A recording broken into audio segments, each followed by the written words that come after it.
favorite part of being a farmer is just being outdoors, being able to have my kids here, riding the tractor.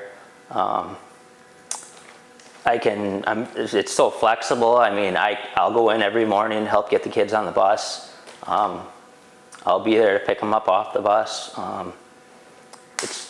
I might work 18 hours a day like I did the last 2 days, but I'm gonna be there for my kids. And yeah, my advice for a future farmer is, you're gonna have bad days, but you're gonna have good days also. And the other thing is, it may not apply to all farmers, but I know farmers work hard and they work a lot of hours, but just take time to be with your family. So I know my wife, Shanna, nominated me for this, and I thank her for that. And I know she puts up with a lot of crap, but she's always there for us, so I gotta thank her for that. We have 840 cows roughly, milking and dry, and then we probably raise 70% of our heifers on site here, and we run about 1,100 acres of land.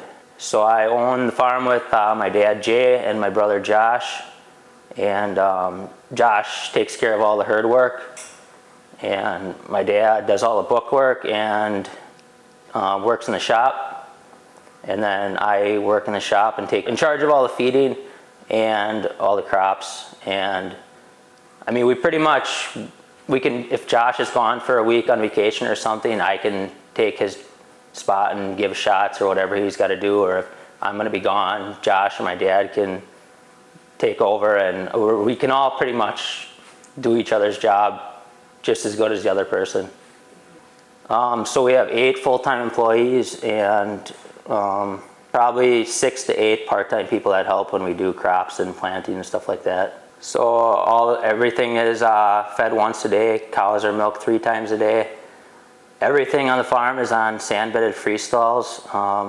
The cows are in tunnel ventilated barns, so the temperature is pretty consistent in there year-round. When it's hot out, it's probably 15 to 20 degrees cooler in the barn with a 7.5-mile-an-hour wind blowing through, and sprinklers in all the milk cow barns.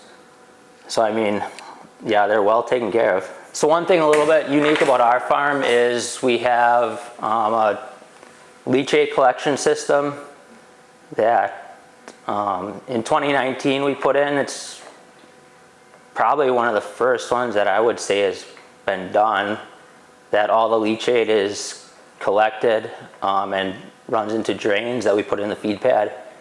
And so everything under the plastic, all that leachate from the feed is collected. Anything that comes in contact with the feed that we're taking off the piles each day, that's all collected. And then all the rainwater that runs off the plastic, that is diverted off the feed pad and runs into the nearby fields. And the leachate, that all just gravity flows to a leachate pond, and then that's pumped to a lagoon. So by diverting all that water off the feed pad, it's just less water we got to pump on the fields, and less manure we got to haul down the road, so less traffic on the road. And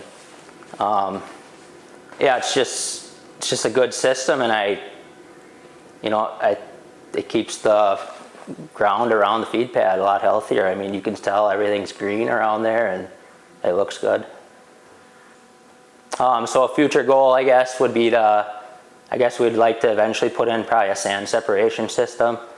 Right now we probably go through, I would say, 6 loads of sand a week. So it's a lot of sand in the manure pits, and I know the manure haulers don't like it. But it'd be nice to be able to recycle that sand and reuse it, and save some costs.